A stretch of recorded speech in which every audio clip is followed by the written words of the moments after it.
ಶ್ರೀಗುರುಭ್ಯೋ ನಮಃ. ಹರಿ ಓಂ. ಪ್ರಾಣಾದೇರೀಶಿತಾರಂ ಪರಮಸುಖನಿಧಿಂ ಸರ್ವದೋಷವ್ಯಪೇತಂ ಸರ್ವಾಂತಸ್ಥಂ ಸುಪೂರ್ಣಂ ಪ್ರಕೃತಿಪತಿಮಜಂ ಸರ್ವಬಾಹ್ಯಂ ಸುನಿತ್ಯಂ ಸರ್ವಜ್ಞಂ ಸರ್ವಶಕ್ತಿಂ ಸುರಮುನಿಮನುಜಾದ್ಯೈಃ ಸದಾ ಸೇವ್ಯಮಾನಂ ವಿಷ್ಣುಂ ವಂದೇ ಸದಾಹಂ ಸಕಲಜಗದನಾದ್ಯಂತಮಾನಂದದಂ ತಂ. ಶ್ರೀ ಗುರುಭ್ಯೋ ನಮಃ. ಅಥ ಸಪ್ತಾನ್ನ ಬ್ರಾಹ್ಮಣಂ ಅಂತ ಸಪ್ತಾನ್ನ ಬ್ರಾಹ್ಮಣ ಅಂತ ಹೊಸದಾಗಿ ಪ್ರಾರಂಭವಾಗ್ತಾ ಇದೆ. 532ನೇ ಪುಟ ಮೂಲ ಪುಸ್ತಕ ಇದ್ದವರು 532 ಸಪ್ತಾನ್ನ ಬ್ರಾಹ್ಮಣ. ಇದು ಈ 3ನೇ ಅಧ್ಯಾಯದ 6ನೇ ಬ್ರಾಹ್ಮಣ. ಈಗಾಗಲೇ 5 ಬ್ರಾಹ್ಮಣಗಳನ್ನು ಓದಿಕೊಂಡು ಬಂದಿದ್ದೇವೆ. ಇದು 6ನೇ ಬ್ರಾಹ್ಮಣ. 5ನೇ ಬ್ರಾಹ್ಮಣ ಯಾವುದಿತ್ತು? ಅವ್ಯಾಕೃತ ಬ್ರಾಹ್ಮಣ ಇತ್ತು. ಬಹಳ ದೀರ್ಘವಾಗಿ ಪಾಠ ಆಯಿತು. ಇದು ಸಪ್ತಾನ್ನ ಬ್ರಾಹ್ಮಣ 10 ಪೇಜಿನ ಬ್ರಾಹ್ಮಣ ಇದೆ ಇಲ್ಲಿ ಮುದ್ರಣ ಆದಂತೆ. ಇದು ಇವತ್ತಿನಿಂದ ಪಾಠ ಪ್ರಾರಂಭ ಆಗ್ತಾ ಇದೆ. ಏನು ಸಪ್ತಾನ್ನ ಬ್ರಾಹ್ಮಣ ಅಂದ್ರೆ, ಪರಮಾತ್ಮ ಸೃಷ್ಟಿ ಮಾಡಿದ 7 ಅನ್ನಗಳ ವಿವರಣೆಯನ್ನು ಕೊಡಲಿಕ್ಕೆ ಹೊರಟ ಬ್ರಾಹ್ಮಣ ಇದು. ಬಹಳ ಹೊಸ ವಿಷಯಗಳಿಂದ ಕೂಡಿರುವಂತಹ ಬ್ರಾಹ್ಮಣ ಇದೆ. ನನ್ನ ತಿಳುವಳಿಕೆ ಇದ್ದಂತೆ ನಾವೆಲ್ಲರೂ ಇದನ್ನು ಮೊದಲನೇ ಬಾರಿ ಅಧ್ಯಯನ ಮಾಡ್ತಿದ್ದೀವಿ ಅಂತ ಅನ್ನಿಸ್ತದೆ, ನನ್ನ ತಿಳುವಳಿಕೆ ಇದ್ದಂತೆ. ಯಾಕೆ ಅಂದರೆ ಈ ಯಜ್ಞ ಆಮೇಲೆ ಹೋಮ ಇವೆಲ್ಲವೂ ಎಲ್ಲದಕ್ಕೂ ಒಂದೊಂದೊಂದೊಂದು ಧಾರ್ಮಿಕವಾದ ಆಧ್ಯಾತ್ಮಿಕವಾದ ಕಾರಣಗಳನ್ನು ಕೊಡುವಂತಹ ಒಂದು ಶುದ್ಧವಾದ ಭಾಗ ಯಾವುದು ಅಂದರೆ ಅದು ಸಪ್ತಾನ್ನ ಬ್ರಾಹ್ಮಣ. ಒಂದು ಅಂಶವನ್ನು ನನಗೆ ಮೊದಲೇ ಸೂಚನೆ ಮಾಡಬೇಕು ಅಂತ ಅನಿಸ್ತಿದ್ರಿಂದ ಮಾಡ್ತಾ ಇದ್ದೀನಿ. ಕರ್ಮಣ್ಯೇವಾಧಿಕಾರಸ್ಥೆ ಮಾ ಫಲೇಷು ಕದಾಚನ ಅಂತನ್ನುವ ಗೀತಾ ವಾಕ್ಯಕ್ಕೆ ಇದು ಒಂದರ್ಥದಲ್ಲಿ ವ್ಯಾಖ್ಯಾನ ಇದ್ದಂತೆ ಇದೆ. ಯಾಕೆ ನಾವು ಫಲವನ್ನು ಅಪೇಕ್ಷಿಸಬಾರದು, ಕೇವಲ ಕರ್ಮವನ್ನು ಮಾಡಬೇಕು ಅಂತನ್ನುವುದಕ್ಕೆ ಇಲ್ಲಿ ಕಾರಣವನ್ನು ಕೊಟ್ಟಂತೆ ಇದೆ. ಮಧ್ಯದಲ್ಲಿ ಬರ್ತದೆ, ಅದನ್ನು ಹೇಳ್ತೇನೆ. ಅದರ ಹಿಂದೆ ಮುಂದೆ ಎಲ್ಲ ಈ ವಾಕ್ಯಗಳ ಯೋಜನಾ ಮಾಡಿಕೊಂಡ್ರೆ ಒಂದು ಕೃಷ್ಣನ ವಾಕ್ಯದ ಆಳ ಎಂಥದ್ದು ಅಂತ ಅರ್ಥ ಆಗ್ತದೆ. ಸರಿ, ಏನು ಪ್ರಾರಂಭ ಮಾಡೋಣ ಇವಾಗ ಅಂತಂದರೆ, ಹಿಂದೆ ಅವ್ಯಾಕೃತ ಬ್ರಾಹ್ಮಣದಲ್ಲಿ ಭಗವಂತ ಹಾಗೂ ಬ್ರಹ್ಮದೇವರಿಬ್ಬರೂ ಕೂಡ ಗೃಹಸ್ಥಾಶ್ರಮವನ್ನು ಸ್ವೀಕಾರ ಮಾಡಿದರು ಅಂತ ಕೇಳಿದ್ವಿ ನಾವು. ಗೃಹಸ್ಥಾಶ್ರಮ ಸ್ವೀಕಾರ ಮಾಡಿದರು ಅಂದರೆ ನನಗೆ ಹೆಂಡತಿಯಾಗಲಿ ಮಕ್ಕಳಾಗಲಿ ಸಂಪತ್ತಾಗಲಿ ಆಮೇಲೆ ಯಜ್ಞಾದಿ ಕರ್ಮಗಳನ್ನು ಮಾಡ್ತೇನೆ ಅಂತ ಹೀಗೆ ಪರಮಾತ್ಮ ಹಾಗೂ ಬ್ರಹ್ಮದೇವರು ಇಬ್ಬರೂ ಗೃಹಸ್ಥಾಶ್ರಮವನ್ನು ಸ್ವೀಕಾರ ಮಾಡಿದ್ದರಿಂದ ಗೃಹಸ್ಥಾಶ್ರಮವೇ ಶ್ರೇಷ್ಠ, ಗೃಹಸ್ಥರು ಉತ್ತಮರು ಅನ್ನುವಂತಹ ಒಂದು ಭಾವನೆ ನಮಗೆ ಬಂತು. ನಿಜವಾಗಿಯೂ ಬ್ರಹ್ಮಚರ್ಯ, ಗೃಹಸ್ಥ, ವಾನಪ್ರಸ್ಥ, ಸನ್ಯಾಸವೆಂಬ 4 ಧರ್ಮಗಳಲ್ಲಿ ಗೃಹಸ್ಥಾಶ್ರಮ ಉತ್ತಮ, ಸನ್ಯಾಸ ಉತ್ತಮ ಅಂತ ಹೇಳೋ ಅಭಿಪ್ರಾಯ ಬೇರೆ ಅದ. 3ರಲ್ಲೂ ಕೂಡ ಗೃಹಸ್ಥಾಶ್ರಮ ಉತ್ತಮ. ಯಾಕೆ ಅಂದರೆ ಬ್ರಹ್ಮಚಾರಿಗಳು ಅಧ್ಯಯನ ಮಾಡುವಾಗ ಭಿಕ್ಷೆಯನ್ನು ಕೇಳಲಿಕ್ಕೆ ಬರಬೇಕು ಗೃಹಸ್ಥರ ಮನೆಗೆ, ಸನ್ಯಾಸಿಗಳು ಸಂಚಾರ ಮಾಡಲಿಕ್ಕೆ ಭಿಕ್ಷೆಯನ್ನು ಕೇಳಲಿಕ್ಕೆ ಬರಬೇಕು ಗೃಹಸ್ಥರಿಗೆ. ಗೃಹಸ್ಥನಾದವನು ಹೊಲಮನೆಗಳನ್ನು ನೋಡಿಕೊಳ್ಳಬೇಕು, ಯಜ್ಞಯಾಗಗಳನ್ನು ನೋಡಿಕೊಳ್ಳಬೇಕು. ಹೀಗಾಗಿ ಉಳಿದ ಆಶ್ರಮದವರಿಗೆ ಆಶ್ರಯ ನೀಡಿದವನು ಗೃಹಸ್ಥಾಶ್ರಮೇ ಆದದ್ದರಿಂದ ಅವನು ಶ್ರೇಷ್ಠ ಅಂತನ್ನುವುದು ಉಂಟೇ ಉಂಟು. ಕವಿಗಳು ಹೀಗೆ ಉದ್ಗಾರ ತೆಗಿತಾರೆ, ಧನ್ಯೋ ಗೃಹಸ್ಥಾಶ್ರಮ, ಗೃಹಸ್ಥಾಶ್ರಮ ಧನ್ಯ, ಅದು ಸ್ವಯಂ ಪರಿಪೂರ್ಣವಾದದ್ದು, ಅಹೋಭಾವದಿಂದ ಕೂಡಿದ್ದು ಅಂತ ತಿಳಿಸಿಕೊಟ್ಟಿದ್ದಾರೆ. ಈಗ ಇಲ್ಲೊಂದು ಸ್ವಾರಸ್ಯ ಬರ್ತದೆ. ಏನು ಅಂದರೆ, ಹಿಂದೆ ಭಗವಂತ ಸರ್ವರಿಗೂ ಆಧಾರನಾಗಿದ್ದಾನೆ ಅಂತ ಹೇಳಿ ಮೂಲ ರೂಪದಿಂದ ಅವತಾರ ರೂಪಗಳಿಂದ ಹೇಳಿದ ಮೇಲೆ ನಮ್ಮ ಅಂತರ್ಯಾಮಿಯಾಗಿ ಇದ್ದು ಎಲ್ಲರಿಗೂ ಆಧಾರನಾಗಿದ್ದಾನೆ ಅಂತ ಬಂದಿದೆ.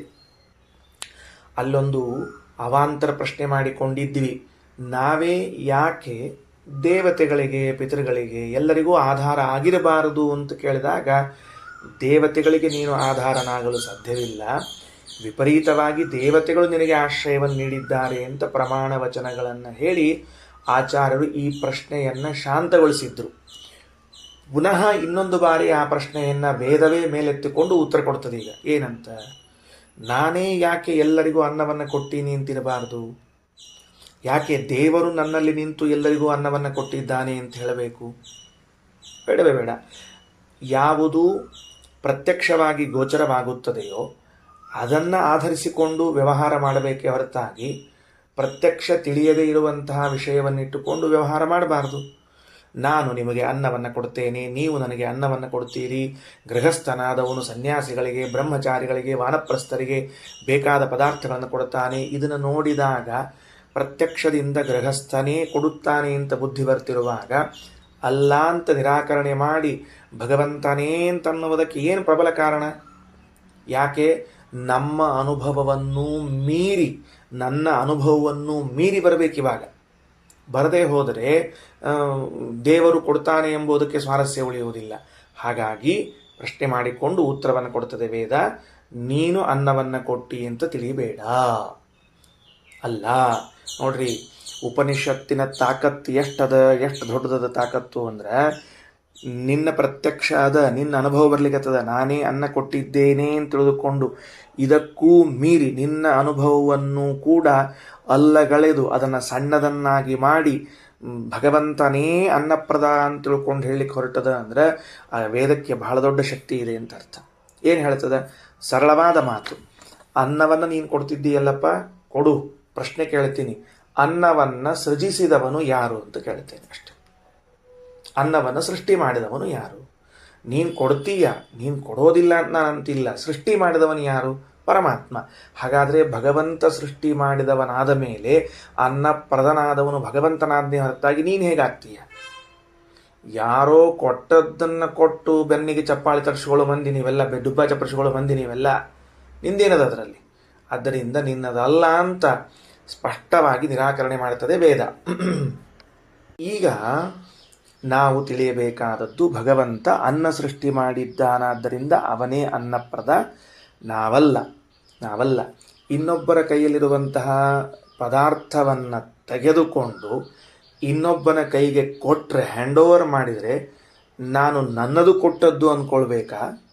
ಏನಿಲ್ಲಲ್ಲ ಅದಕ್ಕೆ. ನಿಮ್ಮ ಕೈಯಲ್ಲೊಂದು ಪಾತ್ರೆ ಇತ್ತು, ಇಸ್ಕೊಂಡೆ, ಇನ್ನೊಬ್ಬರ ಕೈ ಕೊಟ್ಟೆ. ನಾ ಹೆಂಗೆ ಕೊಟ್ಟೆ ಗೊತ್ತಾತಿಲ್ಲೋ, ನಾನು ಕೊಟ್ಟೀನಿ ಅಂತ ಹೇಳ್ಕೊತಾರನೇ ಯಾರು? ಹೇಳೋದಿಲ್ಲ. ಯಾಕೆಂದರೆ ನಿನ್ನದಲ್ಲದು, ಅವರದ್ದು ಇವರಿಗೆ ಕೊಟ್ಟಿದ್ದಿ ಅಷ್ಟೇ, ನಿನ್ನದು ಅಷ್ಟೇ. ನೀನು ಗೃಹಸ್ಥಾಶ್ರಮಿಯಾಗಿ ಎಲ್ಲರಿಗೂ ಅನ್ನ ಹಾಕಿದ್ದೀನಿ ಅಂತ ನಾನು ಹಾಕಿದ್ದೀನಿ ಅಂದ್ಕೊಳ್ಳಿಕ್ಕೆ ಹೋಗಬೇಡ. ದೇವರು ಸೃಷ್ಟಿ ಮಾಡಿದ್ದದು ಅಂತ ಹೇಳಿ ಈ ಮಂತ್ರಗಳು ಪ್ರಾರಂಭವಾಗ್ತಾ ಇದೆ ಅಂತ ಇಷ್ಟೆಲ್ಲ ವಿಷಯವನ್ನು ರಾಯರು ಖಂಡಾರ್ಥದಲ್ಲಿ ಬರೆದಿದ್ದಾರೆ. ಬೃಹದಾರಣ್ಯಕ ಉಪನಿಷತ್ತಿನ ಖಂಡಾರ್ಥದಲ್ಲಿ ಸಂಸ್ಕೃತದಲ್ಲಿ 3-4 ವಾಕ್ಯಗಳಲ್ಲಿ ಇಷ್ಟು ಚಂದ ವಿವರಣೆಯನ್ನು ಕೊಟ್ಟಿದ್ದಾರೆ. ಸರಿ, ಈಗ ಪ್ರಾರಂಭ ಆಯಿತು. ಯತ್ ಸಪ್ತಾನ್ನಾನಿ ಮೇಧಯಾ ತಪಸಾ ಅಜನಯತ್ ಪಿತಾ ಏಕಂ ಅಸ್ಯ ಸಾಧಾರಣಂ ದ್ವೇ ದೇವಾನಭಾಜಯತ ತ್ರೀಣ್ಯಾತ್ಮನೆ ಅಕೃತ ಪಶುಭ್ಯ ಏಕಂ ಪ್ರಾಯಚ್ಛತ ತಸ್ಮಿನ್ ಸರ್ವಂ ಪ್ರತಿಷ್ಠಿತಂ ಯಚ್ಚ ಪ್ರಾಣಿತಿ ಯಚ್ಚ ನ ಕಸ್ಮಾತ್ ತಾನಿ ನ ಕ್ಷೀಯಂತೆ ಅದ್ಯಮಾನಾನಿ ಸರ್ವದಾ ಯೋ ವೈತಾಮಕ್ಷಿತಿಂ ವೇದಸೋ ಅನ್ನಮತ್ತಿ ಪ್ರತೀಕೇನ ಸ ದೇವಾನಪಿ ಗಚ್ಚತಿ ಸ ಊರ್ಜಮುಪದೀವತೀತಿ ಶ್ಲೋಕಾಃ. ಇಲ್ಲಿ ಸಪ್ತಾನ್ನ ಬ್ರಾಹ್ಮಣದಲ್ಲಿ ಮತ್ತೊಂದು ವಿಶೇಷ. ಏನು ವಿಶೇಷ ಅಂದರೆ, ಇದು ಮೊದಲನೇ ಮಂತ್ರ, ಇದು ಪ್ರತಿಜ್ಞಾ ವಾಕ್ಯ. ಮೊದಲನೇ ಮಂತ್ರ ಏನಿದು? ಪ್ರತಿಜ್ಞೆಯನ್ನು ಬೋಧಿಸುವಂತಹ ವಾಕ್ಯ. ಮುಂದಿನ ಮಂತ್ರಗಳೆಲ್ಲವೂ ಕೂಡ ಇದರಲ್ಲಿ ಬಂದ ಒಂದೊಂದು ವಾಕ್ಯಗಳನ್ನು ತೆಗೆದುಕೊಂಡು ತಾವೇ ವಿವರಣೆಯನ್ನು ಮಾಡುತ್ತದೆ. ಅಂದರೆ ಮೂಲ ವಾಕ್ಯವನ್ನು ತಾನೇ ಬರೆದು ವ್ಯಾಖ್ಯಾನವನ್ನು ತಾನೇ ಬರೀತದೆ. ಹಿಂಗದ ಇದು ವ್ಯವಸ್ಥೆ. ಈ ಸಪ್ತಾನ್ನ ಬ್ರಾಹ್ಮಣ ತಿಳ್ಕೊಳ್ಬೇಕಾದ್ರೆ ಹಂಗೆ ತಿಳ್ಕೊಳ್ಬೇಕು. ಸರಿ, ಮೊದಲನೇದ್ದು ಯತ್ ಸಪ್ತ ಅನ್ನಾನಿ. ಪರಮಾತ್ಮನು ಒಟ್ಟಿನಲ್ಲಿ ಜಗತ್ತಿಗೆ 7 ಅನ್ನಗಳನ್ನು ಸೃಷ್ಟಿ ಮಾಡಿ ಕೊಟ್ಟ. ಯಾವುದ್ಯಾವುದು ಅಂತ ನಾ ಬರ್ಸಿದಾಗ ಬರ್ಕೊಂಡ್ರೆ ಒಂದು ಅಭಿಪ್ರಾಯ, ನಿಮಗೆ ಬೇಕು ಅಂತ ಬರ್ಕೊಂಡ್ರೆ 2 ಪೇಜ್ ಮಾಡಿಕೊಡ್ರಿ ಪ್ರತ್ಯೇಕ. ಅಂದರೆ ಅದರ ಮೇಲೆ ನಿಮ್ಮ ಹೆಸರು ಬರ್ಕೊಂಡಿರಿ. ಇದು ನಾನು ಬರ್ಕೊಂಡದ್ದು, ಇದು ಆಚಾರ ಹೇಳಿದಾಗ ಅನಿವಾರ್ಯವಾಗಿ ಬರ್ಕೊಂಡದ್ದು ಅಂತ ಹಿಂಗೆ ಬರ್ಕೋಬೇಕಾಗ್ತದೆ. ಯತ್ ಸಪ್ತ ಅನ್ನಾನಿ ಮೇಧಯ. 7 ಅನ್ನಗಳನ್ನು ಪರಮಾತ್ಮ ಸೃಷ್ಟಿ ಮಾಡಿದ. ಆ 7 ಅನ್ನಗಳನ್ನು ಸೃಷ್ಟಿ ಮಾಡುವಾಗ ಕಾರಣ ಇದೆ. ಅನ್ನ ಸೃಷ್ಟಿಗೆ ಕಾರಣ ಇದೆ 2. ಒಂದು ಮೇಧ, ಒಂದು ತಪಸ್ಸು. ಒಂದು ಮೇಧ, ಒಂದು ತಪಸ್ಸು. ತಪಸ್ಸು ಅನ್ನುವ ಶಬ್ದಕ್ಕೆ ನನ್ನ ಕರ್ಮ, ಮೇಧ ಅನ್ನೋ ಶಬ್ದಕ್ಕೆ ಭಗವಂತನ ಇಚ್ಛೆ. ಪೆನ್ಸಿಲ್ಲೇ ಅಲ್ಲೇ ಒಂಚೂರು ತಳಗೆ ಅಂಡರ್ಲೈನ್ ಮಾಡಿಕೊಂಡು ಮೇಧ ಅನ್ನೋ ಶಬ್ದಕ್ಕೆ ಹರಿ ಇಚ್ಛಾ, ತಪಸ ಅನ್ನೋ ಶಬ್ದಕ್ಕೆ ಜೀವರ ಕರ್ಮ ಅಂತ ಅರ್ಥ ಬರ್ಕೊಳ್ಬೇಕು. ಮೇಧ ಅನ್ನೋ ಶಬ್ದದ ಕೆಳಗೆ ಅಂಡರ್ಲೈನ್ ಮಾಡಿಕೊಂಡು ಹರಿ ಇಚ್ಛಾ, ತಪಸ ಅನ್ನೋ ಶಬ್ದಕ್ಕೆ ಜೀವನ ಕರ್ಮ ಅಂತ ಅರ್ಥ ಬರ್ಕೊಳ್ಬೇಕು. ದೇವರು ಅನ್ನವನ್ನು ಸೃಷ್ಟಿಸುವಾಗ ನನ್ನ ಕರ್ಮವನ್ನು ಲೆಕ್ಕಕ್ಕೆ ತಗೊಳ್ತಾನಂತ. ನೋಡ್ರಿ ಎಷ್ಟು ಮಹತ್ವದ. ನನ್ನ ಕರ್ಮ ಲೆಕ್ಕಕ್ಕೆ ಬರ್ತದೆ. ನಾನಿವತ್ತು ಊಟ ಮಾಡುವುದಕ್ಕೆಲ್ಲದಕ್ಕೂ ನನ್ನ ಕರ್ಮ ಉಂಟು. ಭಗವಂತ ತನ್ನ ಇಚ್ಛೆಯಿಂದ ಸೃಷ್ಟಿ ಮಾಡ್ತಾನ ಅಂತ ಅನ್ನೋದನ್ನು ಹೇಳದೆ ಹೋಗಬಾರದಾದ್ದರಿಂದ ಹೇಳಿದೆ. ನಿಶ್ಚಿತ ವಿಷಯ ಅದು. ದೇವರು ತನ್ನ ಇಚ್ಛೆ ಇಲ್ಲದೆ ಯಾವ ಅನ್ನ ಅಲ್ಲ ಏನನ್ನೂ ಸೃಷ್ಟಿ ಮಾಡುವುದಿಲ್ಲ. ಅಂದಮೇಲೆ ದೇವರು ತನ್ನ ಇಚ್ಛೆಯಿಂದ ಅನ್ನ ಸೃಷ್ಟಿ ಮಾಡಿದ್ದಾನೆ. ಇದು ಅತ್ಯಂತ ಪ್ರಮುಖವಾದದ್ದು. ಜೊತೆಗೆ ತಿಳಿಯಬೇಕಾದದ್ದು, ನಿಮ್ಮ ತಟ್ಟೆಯಲ್ಲಿ ಯಾವ ಅನ್ನ ಬಂದಿದೆಯೋ, ತಟ್ಟೆಯಲ್ಲಿ ಅನ್ನೋದಕ್ಕೆ ಊಟ ಮಾಡ್ಲಿಕ್ಕೆ ಅಂತ ಅರ್ಥ. ಇವತ್ತು ನೀವು ಏನನ್ನ ತಿನ್ನುತ್ತೀರೋ, ಯಾವುದರಿಂದ ನಿಮಗೆ ತೃಪ್ತಿಯಾಗುತ್ತದೆಯೋ, ಇದೆಲ್ಲವೂ ನಿಮ್ಮ ಕರ್ಮಕ್ಕೆ ಅನುಗುಣವಾಗಿ ಅನುಸಾರವಾಗಿ ನಿರ್ಧಾರವಾಗಿರುತ್ತದೆ. ಅದಕ್ಕೆ ಇವತ್ತು ಚಲೋ ಕರ್ಮ ಮಾಡಿದ್ರಿ ಅಂದ್ರೆ ಬರುವ ದಿನಗಳಲ್ಲಿ ಚಲೋ ಅನ್ನ ಸಿಗುತ್ತದೆ. ಇಲ್ಲ ನಾವು ಹಿಂಗೆ ಯಥಾ ಪ್ರಕಾರ ರೈಸ್ ಪ್ಲೇಟ ಇರ್ತೀವಿ ಅಂದರೆ ಅವಶ್ಯವಾಗಿ ರೈಸ್ ಪ್ಲೇಟ್ ಆಗಿರಬಹುದು, ನಮಗೇನು ಬೇಕಾಗಿಲ್ಲ. ಅಂದರೆ ಆಚಾರ ಅದು ಯಾವಾಗಲೂ ಹಂಗ್ಯಾಕೆ ಹೇಳ್ತೀರಿ ಆಚಾರ? ಇವತ್ತು ಚಲೋ ಕರ್ಮ ಮಾಡಿದ್ರೆ ನಾಳೆ ಚಲೋ ಸಿಗುತ್ತದೆ, ಇವತ್ತು ಹಂಗ್ಯಾಕೆ ಹೇಳ್ಬೇಕು? ಏನರ ಬೇರೆ ಹೇಳ್ರಿ. ಬೇರೆ ಹೆಂಗೆ ಹೇಳ್ಬೇಕು? ಇವತ್ತು ನೆಡುವ ಬೀಜ, ಇವತ್ತು ಬಿತ್ತುವ ಬೀಜವೇ ನಾಳೆ ಫಲ ಕೊಡುವುದು. ಬೇರೆ ಹೆಂಗೆ ಕೊಡ್ತದೆ? ಇವತ್ತು ನೀ ಏನು ಬೀಜ ಬಿತ್ತತಿ, ನಾಳೆಗೆ ಅದೇ ಫಲ ಸಿಗುತ್ತದೆ. ಅಂದಮೇಲೆ ಇವತ್ತು ಒಳ್ಳೆ ಕರ್ಮ ಮಾಡಿದರೆ ಅದರ ಫಲವಾಗಿ ನಾಳೆ ಉತ್ತಮವಾದ ಅನ್ನ ದೊರೀತದೆ. ಅಂದಮೇಲೆ ಇವತ್ತೇ ನೀ ಏನು ಮಾಡ್ತಿ ಮಾಡಬೇಕು, ನಾಳೆ ತನಕ ಹೋಗಬಾರ್ದು. ಯತ್ ಸಪ್ತಾನ್ನ ನಿಮೇಧಯ ತಪಸ ಅಜನಯತ್. ಭಗವಂತನು ಯಾವಾಗ ಅಲ್ಲಿ ಯತ್ ಶಬ್ದಕ್ಕೆ ಯದಾ ಅಂತ ಅರ್ಥ, ಯಾವ ಕಾರಣ ಅಂತ ಅರ್ಥ ಮಾಡಬಾರದು. ಯಾವಾಗ ಭಗವಂತನು ತನ್ನ ಇಚ್ಛೆಯಿಂದ ಹಾಗೂ ಕರ್ಮಗಳಿಂದ 7 ಅನ್ನಗಳನ್ನು ಸೃಷ್ಟಿ ಮಾಡಿದ. ಯಾರವ ಸೃಷ್ಟಿ ಮಾಡಿದವನು? ಪಿತಾ. ಬಂದು ನೋಡ್ರಿ ವಾಕ್ಯ, ಪಿತಾ. ಏಕಮಸ್ಯ ಸಾಧಾರಣಂ, ಅದರಲ್ಲಿ ಒಂದಿದೆಯಲ್ಲ, ಒಂದನ್ನ.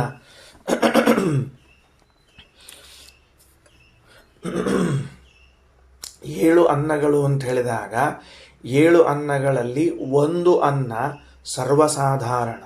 ಸರ್ವಸಾಧಾರಣ ಅಂದ್ರೆ ಎಲ್ಲ ಮನುಷ್ಯರಿಗೂ ಬ್ರಾಹ್ಮಣರಿಗೂ ಎಲ್ಲರಿಗೂ ಸಾಧಾರಣ. ಇದು ಒಂದನ್ನ ಸರ್ವಸಾಧಾರಣ.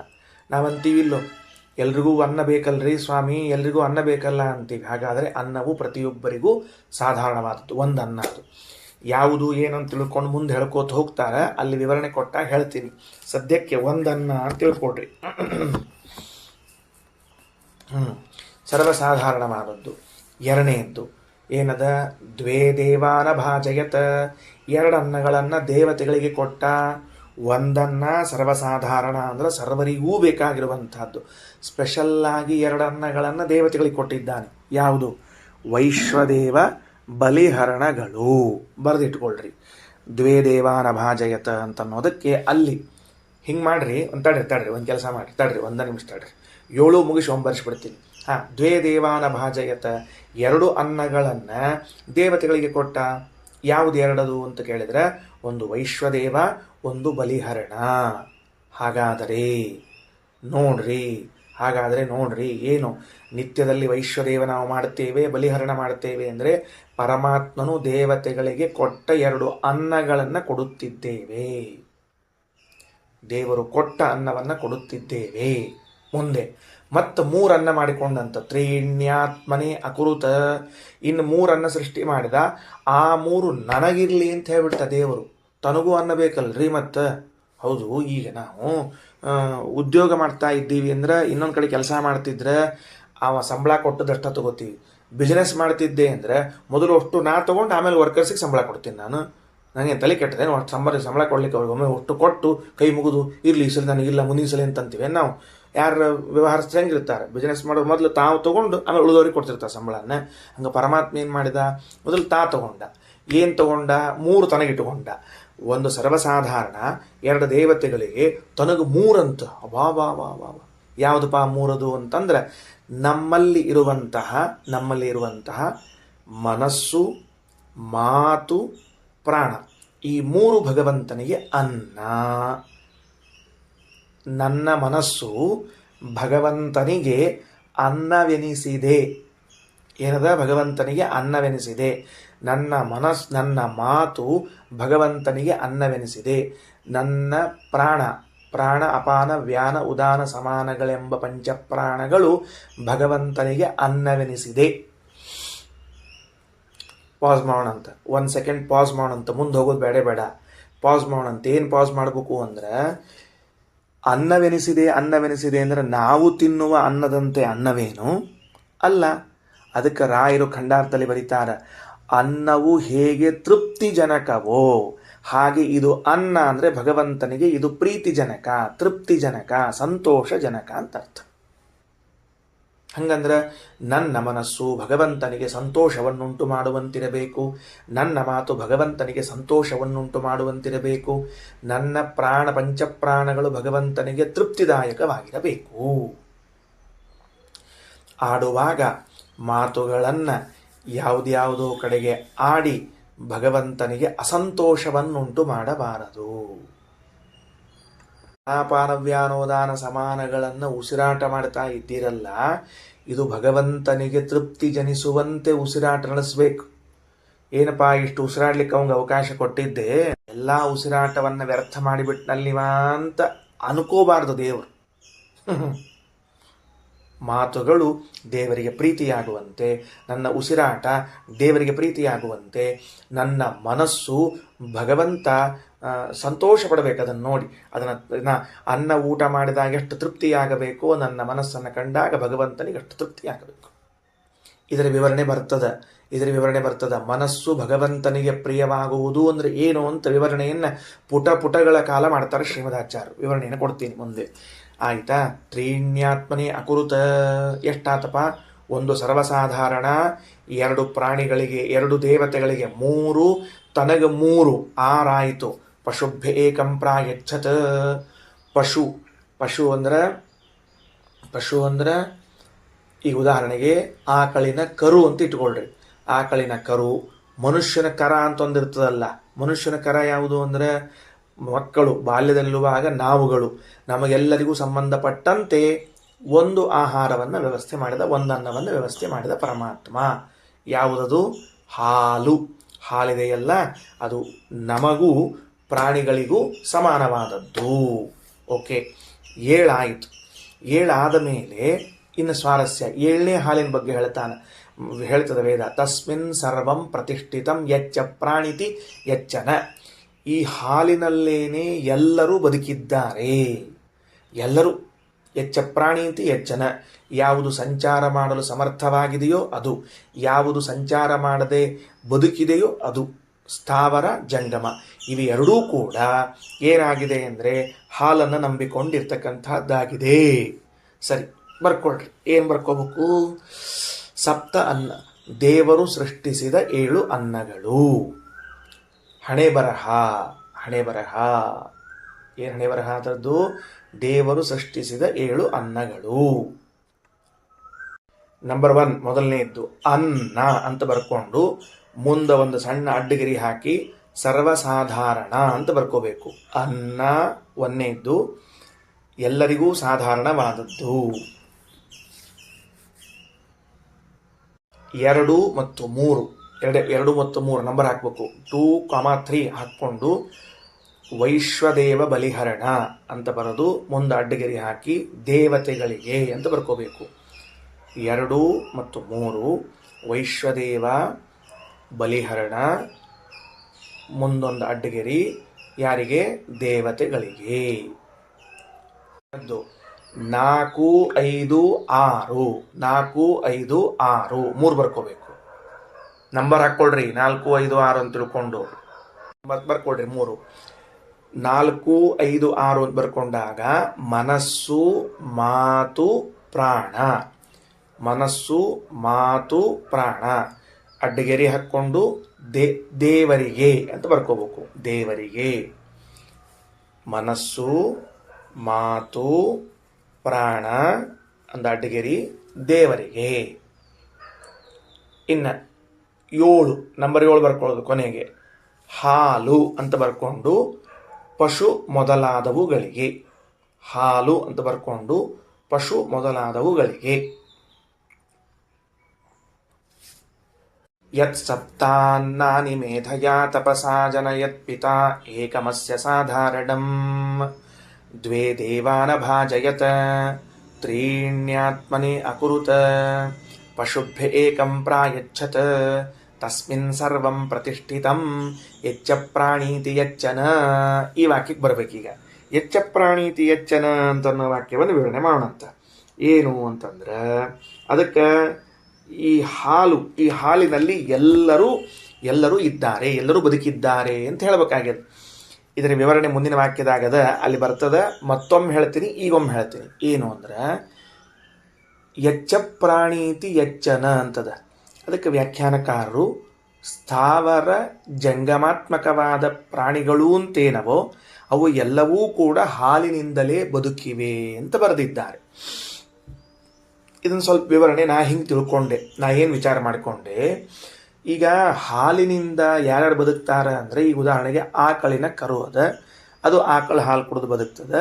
ಅದು ಆದಮೇಲೆ ಅದ್ರ ಜೊತೆಗೆ ನಾವು ಆಕಳಿನ ಹಾಲನ್ನು ಕುಡಿದು ಬದುಕ್ತೀವಿ, ತಾಯಿ ಹಾಲನ್ನು ಕುಡಿದು ಬದುಕ್ತೀವಿ. ಅದಕ್ಕೆ ಅದರ ತಾಯಿ, ನಾವು ನಮ್ಮ ತಾಯಿ ಹಾಲು, ಹಿಂಗೆ ಇತ್ಯಾದಿ ಹಾಲುಗಳನ್ನು ಕುಡಿದು ಬದುಕುವಂಥವರು ಜಂಗಮಾತ್ಮಕರಾದವರು ಕರೆಕ್ಟು. ಸ್ಥಾವರ ಅಂತಂದರೆ ಅದು ಸಂಚಾರ ಮಾಡದೇ ಇರುವಂತಹ ಗಿಡ ಮರಗಳು ಇವೆಲ್ಲ ಇವೆಯಲ್ಲ, ಇವುಗಳು ಹಾಲು ಕುಡಿದು ಬದುಕ್ತಾವ ಅನ್ನೋ ಒಂದು ಪ್ರಶ್ನೆ. ಇವುಗಳು ಹಾಲು ಕುಡಿದು ಬದುಕ್ತಾವ ಅಂತ ಯಾಕೆ ಪ್ರಶ್ನೆ ಮಾಡಿಕೊಂಡ್ರಿ? ಇದು ಅಲ್ವೇ ಅಲ್ಲ, ಪ್ರಶ್ನೆ ಮಾಡಿಕೊಳ್ಳುವುದೇ ಅಲ್ವಲ್ಲ. ಅಂದರೆ ವೇದ ಏನು ಹೇಳಿಗತ್ತದ? ತಸ್ಮಿನ್ ಸರ್ವಂ ಪ್ರತಿಷ್ಠಿತಂ.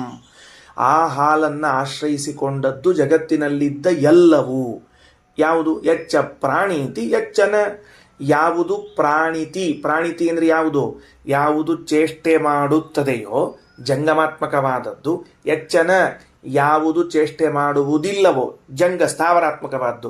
ಸ್ಥಾವರ ಜಂಗಮ ಅಂತ ಕರೆಸಿಕೊಂಡ ಎಲ್ಲವೂ ಕೂಡ ಹಾಲನ್ನೇ ಆಶ್ರಯಿಸಿಕೊಂಡಿದೆ ಅಂತ ಬರೆದು ಬಿಟ್ಟಿದೆ ಉಪನಿಷತ್ತು. ಆಗ ನನಗೆ ಸಮಸ್ಯೆ ಆದದ್ದೇನು ಅಂದರೆ, ನಾ ವೈಯಕ್ತಿಕವಾಗಿ ಓದುವಾಗ ಹೌದು ಈ ಅಡ್ಡಾಡೋರು ಅಂದರೆ ಮನುಷ್ಯರು, ಪ್ರಾಣಿಗಳು, ಹಂದಿ, ಕತ್ತಿ, ನಾಯಿ, ಮನುಷ್ಯ, ಹುಲಿ, ಸಿಂಹ ಎಲ್ಲನೂ ಕರೆಕ್ಟು, ಎಲ್ಲವೂ ಹಾಲು ಕುಡ್ಕೊಂಡು ಬದುಕ್ತಾವ ಅಂತ ಇಟ್ಕೊಳ್ರಿ. ಗಿಡಗಳು ಹೇಗೆ? ಕಲ್ಲಂತರೂ ಇಲ್ವೇ ಇಲ್ಲ, ಜಡಗಳು ಇಲ್ವೇ ಇಲ್ಲ. ಗಿಡಗಳು ಹೇಗೆ ಅಂತಂದರೆ ಅದಕ್ಕೆ ಭಾವಬೋಧದಲ್ಲಿ ರಘುತ್ತಮ ಸ್ವಾಮಿಗಳವರು ಎಷ್ಟು ಸುಂದರವಾದ ವ್ಯಾಖ್ಯಾನವನ್ನು ಮಾಡ್ತಾರೆ. ನೆನಪಿಟ್ಟುಕೊಳ್ರಿ. ಹಂಗೆ ಸುಮ್ಮನೆ ಎಲ್ಲ ವ್ಯಾಖ್ಯಾನಗಳು ನಮಗೆ ಅರ್ಥ ಆಗ್ತಾವಂತಿರೋದಿಲ್ಲ. ಅವರ ಅನುಗ್ರಹ ಮಾಡಿದಾಗ ಅರ್ಥ ಆಗ್ತದೆ, ತಿಳಿದಿರ್ತದೆ. ಏನು ಅಂದರೆ 2 ರೀತಿಯಿಂದ ಇದನ್ನು ಹೊಂದಿಸಿ ತೋರಿಸ್ತಾರೆ. ಏನು 2 ರೀತಿಯಿಂದ? ಗಿಡ ಮರಗಳು ಹಾಲನ್ನು ಆಶ್ರಯಿಸಿಕೊಂಡಿವೆ. ಇದನ್ನು ನಾವು ತಿಳಿದೇ ಇಲ್ಲ ಇಲ್ಲಿವರೆಗೂ. ಹೆಂಗೆ ತಿಳಿಬೇಕು? ಗಿಡ ಮರಗಳು ಕೂಡ ಹಾಲನ್ನು ಆಶ್ರಯಿಸಿಕೊಂಡಿವೆ ಅಂತ ಹೆಂಗೆ ತಿಳಿಬೇಕು ಅಂದರೆ, ರಘುತ್ತಮ ಸ್ವಾಮಿಗಳವರು ಭಾವಬೋಧದಲ್ಲಿ ಹೇಳ್ತಾರೆ. ಒಂದು ಏನು ಅಂದರೆ ಏನಪ್ಪ ಅದು, ಒಂದು ಹೋಮ. ಯಾವುದು ಹೋಮ ಅದು?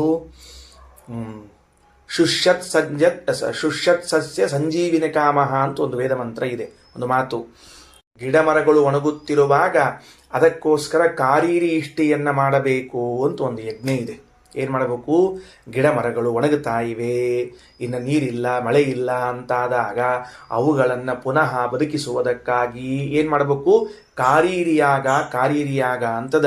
ವೃಷ್ಟಿಕಾಮಃ ಕಾರೀರ್ಯ ಯಜೇತ ಅಂದ್ರೆ ಶುಷ್ಯತ್ ಸಸ್ಯ ಸಂಜೀವಿನಿ ಕಾಮಃ ಕಾರೀರ್ಯ ಯಜೇತ ಅಂತ ಒಂದು ವಾಕ್ಯ.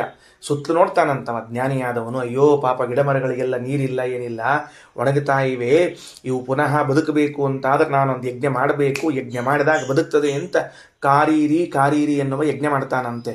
ಆಗ ರಘುತ್ತಮ ಸ್ವಾಮಿಗಳಂತಾರೆ, ಆ ಯಜ್ಞದಲ್ಲಿ ಅವನು ಉಪಯೋಗಿಸುವ ಆಹುತಿ ಎದರದ್ದು ಅಂದ್ಕೊಂಡಿದ್ದೀರಿ? ಹಾಲಿನ ಆಹುತಿ. ಎದರದ್ದು ಹಾಕ್ತಾನವ? ಹಾಲಿನಿಂದ ಆಹುತಿಯನ್ನು ಹಾಕ್ತಾನ. ಮಂತ್ರ ಹೇಳ್ತಾ ಹಾಲು ತೆಗೆದುಕೊಂಡು ಸ್ವಾಹ ಅಂತಾನ. ಹಾಗಾದರೆ ಈ ಹಾಲು ಆಹುತಿಯಾದಾಗ ಅದೃಷ್ಟ ಉತ್ಪಾದನೆಯನ್ನು ಮಾಡಿ ಮಳೆಗರೆದು ಇವುಗಳಿಗೆ ಜೀವನ ಕೊಟ್ಟಿತಲ್ಲ, ಸ್ಥಾವರಕ್ಕೂ ಹಾಲೇ ಕಾರಣ. ತಲೆಯಲ್ಲಿ ಬರೋದಿಲ್ಲ ಒಮ್ಮೆ ಹೆಂಗೆ ಹಾಲು ಕಾರಣ ಆಗ್ತದ ಅಂತ ತಿಳ್ಕೊಂಡು ಹೇಳಿ. ಅಲ್ರಿ ಆಚಾರ, ಭಾಳ ಸುತ್ತು ಹೋಗಿ ಬಂದಂಗೆ ಆಗಲಿಲ್ಲ, ಇಲ್ಲಿ ಹೋಮ ಮಾಡಿ ಅಲ್ಲಿ ಹೋಗಿ ಅಲ್ಲಿಂದ ಮಳೆ ಬಂದು ಇಲ್ಲಿ ಬಂದದ್ದು ಅಂದ್ರೆ ತಡಿ. ರಘುತ್ತಮ ಸ್ವಾಮಿಗಳಂತಾರೆ, ಇನ್ನೊಂದು ಹೇಳ್ತೀನಿ ಏನು ಅಂದ್ರೆ, ಎಲ್ಲ ಮರಗಳು ನೀರನ್ನು ಹಾಕಿ ಬೆಳೆದರೆ ಕೆಲವು ಮರಗಳು ಹಾಲು ಹಾಕಿದಾಗ ಬೆಳಿತವಂತೆ. ರಘುತ್ತಮ ಸ್ವಾಮಿಗಳು ಬರೆದಿದ್ದಾರೆ ಭಾವಬೋಧದಲ್ಲಿ. ಎಲ್ಲ ಮರಗಳ ವಿಚಾರ ಅಲ್ಲ, ಕೆಲವು ಮರಗಳೇನಿವೆ ಅಂದರೆ ನೀವು ಹಾಲು ಹಾಕುವುದರಿಂದಲೂ ಬೆಳೆಯುತ್ತವೆ ಅಂತ ಬರೆದಿದ್ದಾರೆ. ವಾಕ್ಯ ಓದ್ತೀನಿ ಅಂದ್ರೆ ಲಘು ತಿಳಿತದೆ ನೋಡ್ರಿ. ರಘುತ್ತಮ ಸ್ವಾಮಿಗಳಂತಾರ, ಉದಕೇನ ಇವ ಪಯಸಾಪಿ ಅಂಕುರಾಭಿವೃದ್ಧೇ ದರ್ಶನಾತ್. ನೀರಿನಿಂದ ಹೇಗೆ ಅಂಕುರಗಳ ಅಭಿವೃದ್ಧಿ ಆಗ್ತದೋ ಹಾಗೆ ಹಾಲಿನಿಂದಲೂ ಆದದ್ದು ನಮಗೆ ಕಂಡಿದೆ ಅಂತ ಬರೀತಾರೆ ರಘುತ್ತಮ ಸ್ವಾಮಿಗಳವರು. ಅಂದರೆ ಎರಡು ರೀತಿಯಿಂದ ಆಯಿತು. ಏನಾಯ್ತು ಅಂದ್ರೆ, ಹಾಲಿನಿಂದಲೂ ಕೂಡ ಸಸ್ಯಗಳ ಅಭಿವೃದ್ಧಿ ಆಗ್ತದೆ, ಹಂಗೆ ಆಗಿದ್ದು ಕಂಡದ ಅಂತ ಬರದ, ಪ್ರತ್ಯಕ್ಷ ಅದ ಅಂತ ತಿಳಿದುಕೊಂಡು ಹೇಳಿ. ನಾನು ಇದನ್ನು ಒಂದು ಸ್ವಲ್ಪ ಮತ್ತೆ ವಿಸ್ತಾರ ಮಾಡಿ ಹೇಳ್ತೀನಿ ನಿಮಗೆ. ಏನು ವಿಸ್ತಾರ ಮಾಡಿ ಹೇಳ್ತೀನಿ ಅಂದರೆ, ಪ್ರಾಯ ನಾರದ ಪುರಾಣದಲ್ಲಿ ಅಥವಾ ಬ್ರಹ್ಮವೈವರ್ತ ಪುರಾಣದಲ್ಲಿ ಎರಡರೊಳಗೆ ಒಂದು ಕಡೆಗೆ, ಅಂದರೆ ಅವು ಪೇಜ್ ಹಿಂಗಾಗ್ಯಾವ ನನ್ನ ಕಣ್ಣು ಮುಂದೆ, ಹಿಂಗಾಗಿ ಸ್ವಲ್ಪ ಕನ್ಫ್ಯೂಸ್ ಆಗ್ಲಿರ್ತದೆ. ಎಲ್ಲ ವಾಲಿ ಪ್ರತಿ ಇದ್ದದಕ್ಕೆ ಯಾವ ವಾಲಿ ಓದಿನ ಎಂಬುದು ನೆನಪುಳ್ಳಾರ್ದಂಗೆ ಆಗಿದೆ. ಅದಕ್ಕೆ ಒಂದು ನಾರದ ಪುರಾಣ ಇಲ್ಲ ಬ್ರಹ್ಮವೈವರ್ತ ಪುರಾಣ ಏನು ಹೇಳ್ತದೆ ಅಂದರೆ, ಪ್ರತಿ ಹುಣ್ಣಿಮೆಗೆ ಒಂದು ಬಾರಿ ಸ್ತ್ರೀಯರು ಹಾಲಿನಿಂದ ತುಳಸಿ ಗಿಡಕ್ಕೆ ಅಭಿಷೇಕ ಮಾಡಬೇಕು ಅಂತ ಬರ್ತದ ವಾಕ್ಯ. ಏನು ಬರ್ತದ? ಹಾಲಿನಿಂದ ತುಳಸಿ ಗಿಡಕ್ಕೆ ಅಭಿಷೇಕ ಮಾಡಬೇಕು ಅಂದ್ರೆ ಲೀಟ್ರ್ಗಟ್ಟಲೆ ಹಾಲು ಹಾಕಬೇಕು ಅಂತ ಅರ್ಥ ಅಲ್ಲ. ಅದಕ್ಕೆ ಮತ್ತೆ ಒಂದು ತೀರ್ಥ ಸೌಟಷ್ಟು ಹಾಲನ್ನು ಸ್ತ್ರೀಯರು ತುಳಸಿ ಗಿಡದ ಬುಡಕ್ಕೆ ಹಾಕಬೇಕು. ಒಂದೇ ಸೌಟು, ಮತ್ತೆ ಜಾಸ್ತಿ ಇಲ್ಲ. ಇದು ಕ್ಷೀರಾಭಿಷೇಕ ತುಳಸಿ ಗಿಡಕ್ಕೆ ಮಾಡೋದು. ಇದನ್ನು ಹೇಳಿದ್ದೀನಿ, ಹಿಂದಕ್ಕೆ ಅನೇಕ ಪ್ರವಚನಗಳಲ್ಲಿ ಹೇಳಿದ್ದೀನಿ. ಗಂಡಸರು ನೆನಪಿಟ್ಟುಕೊಳ್ಳಂಗಿಲ್ಲ, ಹೆಣ್ಮಕ್ಳು ಮರ್ತಿಲ್ಲ. ಇವ್ರು ನೆನಪಿಟ್ಟುಕೊಂಡಿಲ್ಲ, ಅವ್ರು ಮರ್ತಿಲ್ಲ. ಯಾಕಂದ್ರೆ ಅದು ಅವರಿಗೋಸ್ಕರ ಇದ್ದದ್ದಾದ್ರಿಂದ ನೆನಪಿಟ್ಟುಕೊಂಡಾರ. ಗಂಡಸರಿಗೆ ನಮಗೋಸ್ಕರ ಅಲ್ಲ ಅಂತ ಬಿಟ್ಬಿಟ್ಟಿದ್ದೀವಿ. ಆ ಹಾಲು ಹಾಕ್ಲಿಕ್ಕೆ ಯಾಕೆ ಹೇಳಿದ್ದು ಅಂದರೆ, ಅಭಿಷೇಕ ರೂಪ ಅಷ್ಟೇ ಅಲ್ಲ, ಅದಕ್ಕೆ ಅದರ ಬೆಳವಣಿಗೆಗೆ ಕಾರಣವಾಗುತ್ತದೆ. ಇಲ್ಲದೇ ಇದ್ರೆ ವಿಚಾರ ಮಾಡಿ ನೋಡ್ರಿ, ಯಾವುದು ಮರದ ಬೆಳವಣಿಗೆಗೆ ಪ್ರತಿರೋಧಕ ಆಗ್ತದೆ, ವಿರೋಧಿ ಆಗ್ತದೆ, ಅದನ್ನು ಮಾಡುವಂಥ ಪುರಾಣದ ಶಾಸ್ತ್ರದ ಹೆಂಗೆ ಹೇಳ್ತದೆ ಅಂದ್ರೆ ಏನು, ಎಲ್ಲದಕ್ಕೂ ಅನುಕೂಲ ಮಾಡಿಕೊಡೋದು ಶಾಸ್ತ್ರ ಅಂತ ಕರೀತಾರೆ. 1 ಲೀಟ್ರ್ ಹಾಲು ಹಾಕಿಬಿಡ್ರಿ ಗಿಡಕ್ಕೆ, ಅಂದ್ರೆ ಸತ್ತ ಹೋಗ್ತದೆ ಗಿಡ 1 ಲೀಟ್ರ್ ಹಾಲು ಹಾಕಿದರೆ. ಹಾಗಿದ್ರೆ ರಘುತ್ತಮ ಸ್ವಾಮಿಗಳವರು ಹೇಳಿದ ವ್ಯವಸ್ಥೆ ಏನಿದೆ ಅಂತ ಕೇಳಿದ್ರೆ, ಉದಕೇನ ಇವ ನೀರಿನಂತೆ ಪಯಸಾಪಿ ಹಾಲಿನಿಂದಲೂ ಅಂಕುರ ವೃದ್ಧೇ ಸಸಿಗಳು ಬೆಳಕೊಂಡಿವೆ ಅಂತ ಕಂಡಿದೆ ಅಂತ. ಹಾಗಾದರೆ ನಮ್ಮ ಪುರಾಣವನ್ನು, ನಮ್ಮ ಶಾಸ್ತ್ರವನ್ನು, ಉಪನಿಷತ್ತನ್ನು ಹೆಂಗೆ ಓದಬೇಕು ಅಂದರೆ, ಭಗವಂತ ಹಾಲನ್ನು ಸೃಷ್ಟಿ ಮಾಡಿದ. ಹಾಲು ಸೃಷ್ಟಿ ಮಾಡಿ ಹಾಲಿನಿಂದ ಮನುಷ್ಯರ ಕರುಗಳು ಅಂದರೆ ಶಿಶುಗಳು, ಪ್ರಾಣಿಗಳ ಶಿಶುಗಳು ಅಂದರೆ ಕರುಗಳು, ಹಾಗೂ ಗಿಡ ಮರಗಳೂ ಕೂಡ ಹಾಲನ್ನು ಆಶ್ರಯಿಸಿಕೊಂಡೇ ಬದುಕಿವೆ. ಸಪ್ತ ಅನ್ನಗಳಲ್ಲಿ ಇದು ಒಂದು ಅನ್ನ, ಹಾಲು ಎಂಬುದು ಒಂದನ್ನ. ಈ ಅನ್ನವನ್ನು ನಾವು ಸ್ವೀಕಾರ ಮಾಡ್ತೇವೆ, ಗಿಡಮರಗಳು ಸ್ವೀಕಾರ ಮಾಡ್ತದೆ. ಆ ಗಿಡಮರಗಳು ಸ್ವೀಕಾರ ಮಾಡುತ್ತದೆ ಅನ್ನುವುದನ್ನು ಹೆಂಗೆ ತಿಳಿಸಿಕೊಟ್ರು ಅಂದರೆ, ಪರ್ಯಾಯವಾಗಿ ಪ್ರತಿ ಹುಣ್ಣಿಮೆಗೆ ಒಂದು ಬಾರಿ ಸ್ತ್ರೀಯರು 1 ತೀರ್ಥ ಸೌಟಿನಷ್ಟು ಹಾಲನ್ನು ತುಳಸಿ ಗಿಡಕ್ಕೆ ಹಾಕ್ರಿ ಅಂತ ಹೇಳಿದ್ದು ಭಗವಂತ ಸಪ್ತಾನ್ನದ ಸೃಷ್ಟಿ ಮಾಡಿದ್ರಲ್ಲಿ ಒಂದು ಅನ್ನವನ್ನು ಆ ಗಿಡಗಳಿಗೆ ಕೊಟ್ಟಿದ್ದೇವೆ ಅಂತ ತಿಳಿಸುವುದಕ್ಕಾಗಿ. ಇದು ಚಿಂತನೆ ಬರಬೇಕು, ಅಂದಾಗ ಮಾತ್ರ ಸರಿಯಾದ ಅನ್ನ ಸೃಷ್ಟಿ ಆಗುತ್ತದೆ. ಮತ್ತು ಪ್ರಶ್ನೆ, ಅಲ್ರಿ ಏನ್ರಿ ಆಚಾರ, ಇಷ್ಟು ಮಂದಿ ದಿವಸ ಉಣ್ತಾರ, ಅಷ್ಟು ಉಂಡ್ರೂ ಸಹಿತ ಅನ್ನ ಖಾಲಿ ಆಗವಲ್ತಲ್ಲ ಯಾಕೆ ಅಂತ ಪ್ರಶ್ನೆ. ಮತ್ತು ಮುಂದಿಂದು ಎಷ್ಟು ಪರಿ ತಗೋತಾರ, ಚೀಲಗಟ್ಲೆ ತಗೋತಾರ್ರಿಪ್ಪ ಎಲ್ಲರ, ಆದರೂ ಅನ್ನ ಖಾಲಿ ಆಗಿಲ್ವಲ್ಲ. ಮುಂದಿಂದು ಕಸ್ಮಾತ್ ತಾನಿ ನಕ್ಷೀಯಂತೆ ಅದ್ಯಮಾನಾನಿ ಸರ್ವದಾ ಅದ್ಯಮಾನಾನಿ. 24 ತಾಸು ತಿಂತಿರ್ತಾರ್ರಿ ಮನುಷ್ಯರು, 24 ತಾಸು. ಅಲ್ರಿ ಆಚಾರ, ನಾವೇನು ತಿನ್ನಂಗಿಲ್ಲ ಅಂದ್ರೆ ಮನುಷ್ಯರು, ನೀವೆಲ್ಲ ಮನುಷ್ಯರು ಲೆಕ್ಕದಾಗ ಬರ್ತೀರೇನು? ನೀವೆಲ್ಲ ಮನುಷ್ಯರ ಲೆಕ್ಕದಾಗ ಬರೋದೇ ಇಲ್ಲ. ಮನುಷ್ಯರು 24 ತಾಸು ತಿಂತಿರ್ತಾರೆ ಅಂತ ಹೇಳಿದ್ದದ ನೋಡ್ರಿ. ಒಂದ್ಸಲ ಸುಮ್ಮನೆ ಮಾಳಮಡ್ಡಿಯೊಳಗೆ ಒಂದ್ಸಲ ಸ್ಕೂಟರ್ ಮೇಲೆ ವಾಕಿಂಗ್ ಹೋಗಿ ಬರ್ರಿ, ಎಡಕ್ಕೆ ಬಲಕ್ಕೆ ಇದ್ದು ಹೋಟೆಲ್ಗಳನ್ನು ನೋಡ್ತೀರಿ. 24 ತಾಸು ಹೋಟೆಲ್ ತೆಗೆದಿರ್ತಾವೆ, ತಿಂತಿರ್ತಾರೆ ಪಾಪ. ಯಾರಿಗೋ ಬೆಳಗ್ಗೆ 7ಕ್ಕೆ ತಿನ್ಬೇಕು ಅನಿಸ್ತದೆ, ಯಾರಿಗೋ 8ಕ್ಕಂತ, ಯಾರಿಗೋ 9ಕ್ಕಂತ, ಯಾರಿಗೋ ರಾತ್ರಿ 12ಕ್ಕಂತ. 24 ತಾಸು ತಿಂತಿದ್ದಾರೆ. ಇಷ್ಟು ತಿಂದರೂ ಸಹಿತ ತಿಂದವರಿಗೆ ಅಜೀರ್ಣ ಆಗ್ತಾ ಹೊರತಾಗಿ ಅನ್ನ ಖಾಲಿ ಆಗ್ತಿಲ್ಲ. ಯಾಕೆ ಅಂತ ಪ್ರಶ್ನೆ. ಅದಕ್ಕೆ ಉತ್ತರ ಯೋ ವೈತಾಮಕ್ಷಿತಿಂ ವೇದ. ಯಾಕಂದ್ರೆ ಇದನ್ನು ಸೃಷ್ಟಿ ಮಾಡಿದವನು ಪರಮಾತ್ಮ, ಸೃಷ್ಟಿಕರ್ತನಾದ ಭಗವಂತ ಸದಾ ಅನ್ನ ಸೃಷ್ಟಿ ಮಾಡ್ತಾ ಇರುವಾಗ ಹೇಗೆ ಅದೆಲ್ಲ ಶೂನ್ಯವಾಗುವುದು? ಸರ್ವಾತ್ಮನ ಶೂನ್ಯವಾಗುವುದಿಲ್ಲ. ಆಹಾ, ಯೋ ವೈ ತಾಮ್ ಅಕ್ಷಿತಿಂ ವೇದ. ಭಗವಂತ ಹೀಗೆ ಅನ್ನ ಸೃಷ್ಟಿ ಮಾಡಿದ್ದಾನೆ ಅಂತ ಯಾರು ತಿಳಿದನೋ, ಏನು ಈ 7 ವಿಧವಾದ ಅನ್ನ ಸೃಷ್ಟಿಯನ್ನು ತಿಳ್ಕೊಳ್ಬೇಕು. ಈ 7 ವಿಧವಾದ ಅನ್ನ ಸೃಷ್ಟಿಯನ್ನು ತಿಳ್ಕೊಳ್ಬೇಕು. ನಾವು ಯಾರಾದರೂ ಊಟ ಮಾಡುವಾಗ ಅಥವಾ ನಾವು ಊಟ ಮಾಡುವಾಗ ಈ ಅನ್ನ ಸೃಷ್ಟಿಯ ವಿಚಾರ ಬಂದರೆ, ನಮಗೆ ಅನುಸಂಧಾನಕ್ಕೆ ಬಂದರೆ ಏನಾಗ್ತದ ಫಲ ಹೇಳ್ತದ. ಸೊ ಅನ್ನಮತ್ತಿ ಪ್ರತೀಕೇನ, ಅವನು ಬಾಯಿಯಿಂದ ಅನ್ನವನ್ನು ಉಣ್ತಾನೆ. ಉಪನಿಷತ್ತನ್ನು ಚಾಷ್ಟಿ ಮಾಡ್ತದೆ. ಇದನ್ನು ತಿಳಿದವನು ತನ್ನ ಮುಖದಿಂದ ಅನ್ನವನ್ನು ಉಣ್ತಾನೆ. ತನ್ನ ಮುಖದಿಂದ ಅನ್ನ ಉಣ್ತಾನೆ ಮತ್ತು ತಿಳಿಯದೇ ಇದ್ದವೇನು ಬೇರೆಯವ್ರ ಮುಖದಿಂದ ಉಣ್ಲಿಕ್ಕತ್ತಿದ್ನೋ? ನಾ ಸಪ್ತ ಅನ್ನ ಭಗವಂತ ಸೃಷ್ಟಿ ಮಾಡಿದ್ದಾನೆ ಅಂತ ತಿಳಿದಿಲ್ಪ, ಹಂಗಾರೆ ನಾ ಮಂದಿ ಬಾಯಿಂದ ಊಟ ಮಾಡ್ತೇನೆ. ಆವಾಗಲೂ ನನ್ನ ಬಾಯಿಂದ ಊಟ ಮಾಡ್ಬೇಕಲ್ರಿ. ಉಪನಿಷತ್ತಿನ ಭಾಷಾ ಅರ್ಥ ಆಗ್ಬೇಕಲ್ಲ. ಅದಕ್ಕೆ ಯತ್ ಸಪ್ತಾನ್ನಾನಿ ಮೇಧಯಾ ತಪಸಾ ಜನಯತ್ ಪಿತಾ. ಭಗವಂತನು ತನ್ನ ಇಚ್ಛೆಯಿಂದ ನಮ್ಮ ಕರ್ಮಾನುಸಾರವಾಗಿ 7 ಅನ್ನಗಳನ್ನು ಸೃಷ್ಟಿ ಮಾಡಿದ. ಏಕಮಸ್ಯ ಸಾಧಾರಣಂ, ಅನ್ನ ಅಂತ ಕರೆಸಿಕೊಂಡ ಒಂದನ್ನು ಎಲ್ಲರಿಗೂ ಸಾಧಾರಣ ಮಾಡಿಬಿಟ್ಟ. 2 ದೇವಾರ ಭಾಜಯತ, 2 ಮೂರನೇ ಅನ್ನ ವೈಶ್ವದೇವ ಬಲಿಹರಣವನ್ನು ದೇವತೆಗಳಿಗೆ ಇಟ್ಟ. 3 ಆತ್ಮನೇ ಅಕುರುತ, 4, 5, 6 ಮನಸ್ಸು ಮಾತು ಪ್ರಾಣ ತನಗಿಟ್ಟುಕೊಂಡ. 7ನೇ ಅನ್ನ ಪಶುಭ್ಯ ಏಕಂ ಪ್ರಾಯಚ್ಛತ, ಹಾಲನ್ನು ಅವರಿಗೆ ಪಶುಗಳಿಗೆ ಕೊಟ್ಟ, ಪಶು ಮೊದಲಾದವರಿಗೆ ಕೊಟ್ಟ. ತಸ್ಮಿನ್ ಸರ್ವಂ ಪ್ರತಿಷ್ಠಿತಂ ಯಚ್ಚ ಪ್ರಾಣೀತಿ ಯಚ್ಚನ, ಆ ಹಾಲಿನಲ್ಲೇ ಸ್ಥಾವರ ಜಂಗಮಾತ್ಮಕವಾದ ಪ್ರಪಂಚ ಆಶ್ರಯಿಸಿಕೊಂಡಿದೆ. ಕಸ್ಮಾತ್ ತಾನಿ ಕ್ಷೀಯಂತೆ ಅದ್ಯಮಾನಾನಿ ಸರ್ವದಾ, ಇವತ್ತಿಗೆ ಇಷ್ಟು ತಿಂತಿದ್ರೂ ಕೂಡ ಅನ್ನಗಳು ಯಾಕೆ ಖರ್ಚಾಗಿಲ್ಲ? ಯೋ ವೈತಾಮಕ್ಷಿತಿಂ ವೇದ, ಕಾರಣ ಆ ಭಗವಂತನೇ ಸೃಷ್ಟಿಕರ್ತ ಎಂದು ಯಾರು ತಿಳಿದನೋ, ವೇದ ಸಹ, ಹಾಗೆ ತಿಳಿದವನು ಅನ್ನಮತ್ತಿ ಪ್ರತೀಕೇನ, ತನ್ನ ಮುಖದಿಂದ ತಾನು ಅನ್ನವನ್ನು ಉಣ್ತಾನ, ಮಂದಿ ಮುಖದಿಂದ ಅಲ್ಲ. ಅದಕ್ಕೆ ರಘುತ್ತಮ ಸ್ವಾಮಿಗಳವರು ರಾಯರು ಬಹಳ ಚಂದ ಬರೀತಾರೆ. ಏನು ಬರೀತಾರ ಅಂದ್ರೆ, ಮುಖದಿಂದ ಉಣ್ತಾನ ಅಂತಂದ್ರೆ ವಿಚಾರ ಮಾಡ್ರಿ. ಮುಖದಿಂದ ಉಣ್ತಾನ ಅಂದ್ರೆ ಕೂಸು ಹಾಲು ಕುಡಿಯುತ್ತದೆ ಅಂತ ನಾ ಹೇಳ್ತೀನಿ ಅಂತ ಇಟ್ಕೊಳ್ರಿ. ಕೂಸು ಹಾಲು ಅಂದರೆ ಸ್ತನ್ಯಪಾನ ಮಾಡೋದು, ತಾಯಿ ಹಾಲು ಕುಡಿಯೋದು. ಕೂಸು ತಾಯಿ ಹಾಲನ್ನು ಕುಡಿಯುತ್ತದೆ ಅಂತ ನಾ ಪ್ರಯೋಗ ಮಾಡಿದೆ. ಇದರಲ್ಲಿ ಕೈಗಳ ಕೆಲಸ ಇದೆಯಾ ಅಥವಾ ಕೇವಲ ಮುಖದ ಕೆಲಸ ಇದೆಯಾ? ಧಡಲ್ಲಂತ ಉತ್ತರ ಹೇಳೋರು ಪಡಲ್ಲಂತ ಹಿಂದೆ ಹೋಗಿ ನೋಡ್ಕೊಳ್ರಿ ಒಂದು ಸರ್ತಿ.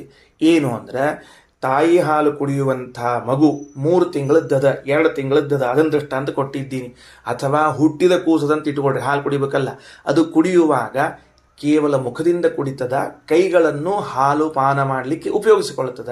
ಅದರೊಳಗೇನಿಲ್ಲ ಅದರದ್ದು ಕೆಲಸ. ಅದೇನದ, ಏನು ವಾಟಗ ಹಿಂಗೆ ತೊಗೊಂಡು ಹಿಂಗೆ ಕುಡಿಬೇಕೇನು? ಅದಕ್ಕೇನ್ರಿ, ಏನಿಲ್ಲ. ಅಂದ ಮೇಲೆ ಶಿಶು ಹಾಲನ್ನು ತನ್ನ ಮುಖದಿಂದ ಕುಡಿತಾ ಇದೆ ಅಂದರೆ ಅರ್ಥ ಏನು ಅಂದರೆ, ಆ ಕ್ಷೀರಪಾನ ಮಾಡುವಾಗ ತನ್ನ ಕೈಗಳ ಅವಶ್ಯಕತೆ ಏನೂ ಇಲ್ಲ. ತನ್ನ ಕೈಗಳ ಅವಶ್ಯಕತೆ ಏನೂ ಇಲ್ಲ ಅಂದರೆ ಆ ಕೂಸಿನ ಶ್ರಮ ಏನೂ ಇಲ್ಲ. ಇದು ಬರೀ ಬಾಯಿ ತೆಗೆಯೋದಷ್ಟೇ ಕೆಲಸ. ತಾಯಿ ಹಾಲು ಕುಡಿಸ್ತಾಳ. ಹಾಗೆ ಯಾರು ಈ ಸಪ್ತವಿಧವಾದ ಅನ್ನವನ್ನು ಭಗವಂತ ಸೃಷ್ಟಿ ಮಾಡಿದ ಅಂತ ತಿಳಿದುಕೊಳ್ಳುತ್ತಾನೋ ಅವನು ಏನೂ ಆಯಾಸ ಪಡುವ ಅವಶ್ಯಕತೆ ಇಲ್ಲ. ಅನ್ನವು ತಾನಾಗಿಯೇ ಮುಖಕ್ಕೆ ಬಂದು ಬೀಳುತ್ತದೆ. ಅನಾಯಾಸವಾಗಿ ಊಟ ಮಾಡ್ತಾನ ಅಂತ ಹೇಳಲಿಕ್ಕೆ ವೇದ ಏನು ಮಾಡಿತು ಅಂದ್ರೆ, ಮುಖದಿಂದ ತಿಂತಾನ ಅನ್ನವನ್ನ ಅಂತ ಹೇಳಿತು. ಭಾಷಾ ಭಾಳ ದೊಡ್ಡದದ, ದೀರ್ಘದ. ದೃಷ್ಟಾಂತ ಸಹಿತ ಹೇಳಿದಾಗೂ ಅರ್ಥ ಆಗಿರಂಗಿಲ್ಲ ಕೆಲವೊಮ್ಮೆ, ಯಾಕಂದ್ರೆ ನಮ್ಮ ಬುದ್ಧಿ ಅಷ್ಟು ಚುರುಕದ. ಅದಕ್ಕೆ ಸೊ ಅನ್ನಮತ್ತಿ ಪ್ರತೀಕೇನ, ಅವನು ತನ್ನ ಮುಖದಿಂದ ಉಣ್ತಾನ ಅಂದ್ರೆ ತನ್ನ ಕೈಗಳನ್ನು ತನ್ನ ಕಾಲುಗಳನ್ನು ಈ ಅನ್ನ ಸಂಪಾದನೆಗೆ ಅನ್ನಗ್ರಹಣಕ್ಕೆ ಉಪಯೋಗಿಸುವುದಿಲ್ಲ. ಕೇವಲ ಮುಖ ಅಂದರೆ ಅನಾಯಾಸವಾಗಿ. ಸ ದೇವಾನಪಿ ಗಚ್ಚತಿ, ಒಂದು ವೇಳೆ ಹೀಗೆ ಅನುಸಂಧಾನ ಮಾಡುವನು ಮತ್ತೆ ದೇವ ಪದವಿಗೆ ಯೋಗ್ಯನಾಗಿದ್ದರೆ ದೇವತಾ ಪದವಿಯನ್ನು ಹೊಂದುತ್ತಾನೆ. ಈ ಅನುಸಂಧಾನದ ಪ್ರಭಾವದಿಂದ ದೇವತಾ ಪದವಿಯನ್ನು. ಸ ಊರ್ಜಂ ಉಪಜೀವತಿ, ಅಷ್ಟೇ ಅಲ್ಲ, ಮುಂದೆ ದೇವತೆಯಾಗಿ ದೇವತಾ ಅನ್ನವನ್ನು ಸ್ವೀಕಾರ ಮಾಡ್ತಾನ. ಅಂದ್ರೆ ಇವ ದೇವ ಪದವಿ ಹೊಂದಿದ್ರೆ ದೇವತೆಗಳಿಗೆ ಏನೇನು ಅನ್ನ ಇದೆಯೋ ಆ ಅನ್ನವನ್ನೆಲ್ಲ ಹೊಂದುತ್ತಾನ. ಉಪಜೀವತಿ ಇತಿ ಶ್ಲೋಕಾಹ. ಇದರ ವಿವರಣೆಯನ್ನು ಕೊಡಲಿಕ್ಕೆ ಮುಂದಿನ ಮಂತ್ರಗಳು ಹೊರಟಿವೆ. 1ನೇ ಮಂತ್ರ ಮುಗೀತು. ಭಾಷಣೋಣ, ಪಾಠ ಮುಗಿಸೋಣ. ಪಿತಾ ವಿಷ್ಣು ಶ್ಲೋಕದಲ್ಲಿ ತಪಸಾ ಅಜನಯತ್ ಪಿತಾ ಅಂತದ ಮಂತ್ರದಲ್ಲಿ. ಪಿತಾ ಅನ್ನೋ ಶಬ್ದಕ್ಕೆ ತಂದೆ, ತಂದೆ ಅಂದರೆ ವಿಷ್ಣು. ಇಲ್ಲಿ ಇದನ್ನೆಲ್ಲ ಸೃಷ್ಟಿ ಮಾಡಿದ ತಂದೆ ಯಾರು? ಪರಮಾತ್ಮನು. ಸರಿನಾ? ಯತ್ ಅಂತ ಮೊದಲೇ ಶಬ್ದ, ಯತ್ ಸಪ್ತಾನ್ನಾನಿ ಮೇಧಯ ಅನ್ನುವಲ್ಲಿ ಯತ್ ಪದಕ್ಕೆ ಯದ ಅಂತ ಅರ್ಥ. ನೋಡ್ರಿ, ಒಂದು ಕೆಲಸ ಮಾಡ್ರಿ, ಪಿತಾ ಅನ್ನೋದ್ರ ಮುಂದೆ ಈಸಿ ಕೊಲ್ಟ್ ಹಾಕ್ಕೊಂಡು ವಿಷ್ಣು ಅಂತ ಅರ್ಥ ತಗೊಳ್ರಿ, ಎತ್ ಮುಂದೆ ಈಸಿ ಕೊಲ್ಟ್ ಹಾಕ್ಕೊಂಡು ಯದ ಮಾಡ್ಕೊಳ್ರಿ, ಅಷ್ಟೇ, ಮುಗಿದು ಹೊತ್ತು. ತಪಸ ಅಂತದ, ತಪಸ್ಸಿನಿಂದ ಅನ್ನ ಸೃಷ್ಟಿ ಮಾಡಿದ ದೇವರು ಅಂದ್ರೆ ಪ್ರಾಣಿನಾಂ ಕರ್ಮಭಿಹಿ, ಪ್ರಾಣಿಗಳ ಕರ್ಮ. ತಪಸ್ಸು ಅನ್ನೋ ಶಬ್ದಕ್ಕೆ ಅರ್ಥ ಏನು ಅಂದ್ರೆ ಪ್ರಾಣಿಗಳ ಕರ್ಮ ಅಂತ ಅರ್ಥ. ಇನ್ನು ಮುಂದೆ ಮೇಧಯ ಅನ್ನೋದ್ರ ಮುಂದೆ ಈಸಿ ಕೊಲ್ಟ್ ಹಾಕ್ಕೊಂಡ್ರೆ ಸ್ವೇಚ್ಛಯ, ಭಗವಂತನು ತನ್ನ ಇಚ್ಛೆಯಿಂದ. ಯಾಕಂದ್ರೆ ಮುಂದದ ಸಹಿ ಇದಮನ್ನಂ ಧಿಯಾ ಧಿಯಾ ಜನಯತೆ ಕರ್ಮಭಿ ಇತಿ ವಚನಾತ್ ಆಚಾರಂತಾರೆ. ಇಲ್ಲಿನ ಮೇಧಾ ಶಬ್ದಕ್ಕೆ ಭಗವಂತನ ಇಚ್ಛಾ, ತಪಶಬ್ದಕ್ಕೆ ಕರ್ಮ ಅಂತ ಹೆಂಗೆ ಅರ್ಥ ಮಾಡಿದ್ರಿ ಅಂದ್ರೆ ಮುಂದೆ 7ನೇ ಮಂತ್ರದಲ್ಲಿ ಸಹಿ ಇದಮನ್ನಂ ಧಿಯಾ ಧಿಯಾ ಜನಯತೆ ಕರ್ಮಭಿಹಿ ಅಂತ ತಿಳಿದುಕೊಂಡು ಈ ವೇದ ವಾಕ್ಯವೇ ವಿವರಣೆ ಕೊಡ್ಲಿಕ್ಕತ್ತದ. ಅಂದ ಮೇಲೆ ತಪಸ್ಸು ಅನ್ನೋ ಶಬ್ದಕ್ಕೆ ಕರ್ಮ, ಮೇಧ ಅನ್ನೋ ಶಬ್ದಕ್ಕೆ ಸ್ವೇಚ್ಛಾ, ತನ್ನ ಇಚ್ಛೆ, ತನ್ನ ಮನಸ್ಸು ಅಂತನೋ ಅರ್ಥವನ್ನ ಮಾಡ್ಲಿಕ್ಕೆ ಬರ್ತದ. ಅಂತೂ ಇಂತೂ ಭಗವಂತನು ಸಪ್ತವಿಧವಾದ ಅನ್ನವನ್ನ ಸೃಷ್ಟಿ ಮಾಡಿದ ಅಂತ ಮೊದಲನೇ ಮಂತ್ರದಲ್ಲಿ ಪ್ರಾರಂಭವಾಯಿತು. ಇದು ಸಪ್ತಾನ್ನ ಬ್ರಾಹ್ಮಣ. ತಿಳಿತಲ್ಲ? ಶ್ರೀಕೃಷ್ಣಾರ್ಪಣ ಮಸ್ತು.